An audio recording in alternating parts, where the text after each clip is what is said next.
কি বলেছে, শ্রাবণীর কাছে 100 টাকা ছিল, সে তার মোট টাকার 1/2 বইয়ের দোকানে ও 1/4 মুদির দোকানে দিল। মানে 100 টাকা 1/2 দিয়ে দিয়েছে বইয়ের দোকানে আর 1/4 দিয়েছে মুদির দোকানে।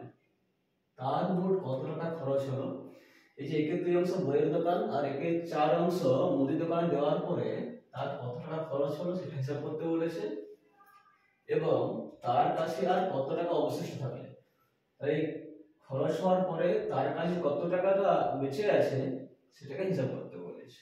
ঠিক আছে, অ্যানসার শ্রাবণীর কাছে টাকার পরিমাণ কত ছিল? শ্রাবণীর মোট টাকা সমান 100 টাকা। আর বইয়ের দোকানে দিয়েছে কত? 1/2, আর মুদির দোকানে দিয়েছে কত? মোট টাকার 1/4। তাহলে বইয়ের দোকান ও মুদির দোকানে মিলিয়ে মোট খরচ,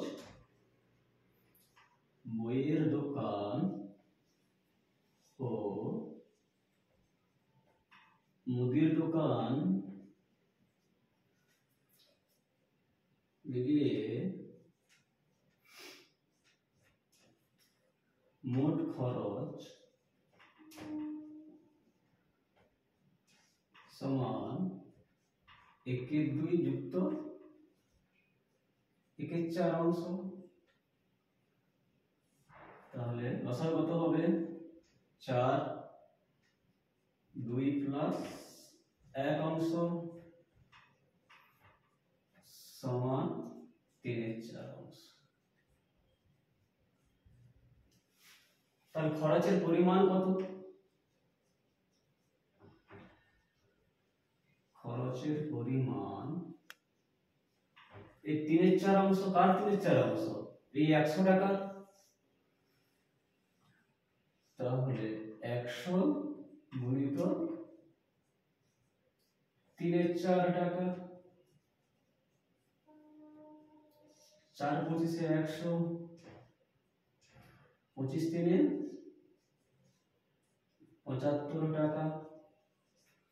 তাহলে খরচের পরিমাণটা পেয়ে গেলাম 75 টাকা।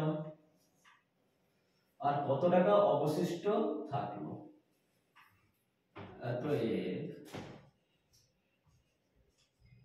অবশিষ্ট টাকার পরিমাণ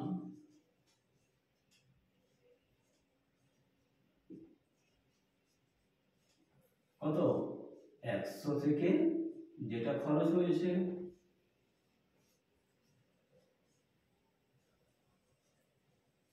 25 টাকা। তাহলে দুটো প্রশ্নের দুটো উত্তর পেয়ে গেলাম। তার মোট কত খরচ হলো পেয়ে গেলাম 75 টাকা। আর তার কাছে আর কত টাকা অবশিষ্ট থাকলো? তাহলে অবশিষ্ট টাকা পেয়ে গেলাম 25 টাকা। অঙ্ক কমপ্লিট।